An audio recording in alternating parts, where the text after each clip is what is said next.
ఈ వీడియో కనుక నువ్వు చూస్తున్నావు అంటే ఈ క్షణంలో నువ్వు శివుడి మహాభక్తుడిగా మారిపోవాల్సిన సమయం వచ్చింది. ఇంకా చాలు. ఇన్ని రోజులు ఎదురు చూసింది చాలు, నువ్వు కష్టపడింది చాలు, నువ్వు ఏడ్చింది చాలు, నువ్వు మొత్తుకుంది చాలు. ఇప్పుడు నీకు ఒక జబ్బు వచ్చినప్పుడు ఏ డాక్టర్ని పట్టుకోవాలో తెలిసినప్పుడు, నీకు ఒక కష్టం వచ్చినప్పుడు ఏ దేవుణ్ణి పట్టుకోవాలో కూడా తెలియదు. అందరికన్నా ఈజీగా అప్రోచ్ అవ్వగలిగిన డాక్టర్ని, స్పెషలిస్ట్నే కదా నువ్వు పట్టుకుంటావు.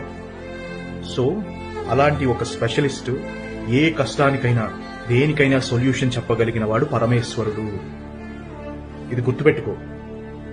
ఆయన మాత్రమే చాలా ఈజీగా కరుణిస్తారు. మిగిలిన దేవుడు కరుణించరు అని కాదు, బట్ కొంచెం టైం ప్రాసెస్ ఎక్కువ. శివుడు మాత్రం భోళాశంకరుడు, ఇమీడియట్ గా రియాక్ట్ అయిపోతాడు. శివుడిని ఎలా ఉపాసించాలి, ఎలా పూజించాలి అని కొన్ని డౌట్లు ఉంటాయి కదా మీకు. ఆ డౌట్లన్నింటికి ఒకటే క్లారిఫికేషన్ ఏంటి అంటే, నువ్వు ఎలా పిలిచినా పలుకుతాడు. ఒక కోడిగుడ్డు తీసుకో, అది లింగాకారంలో ఉంటుంది కదా,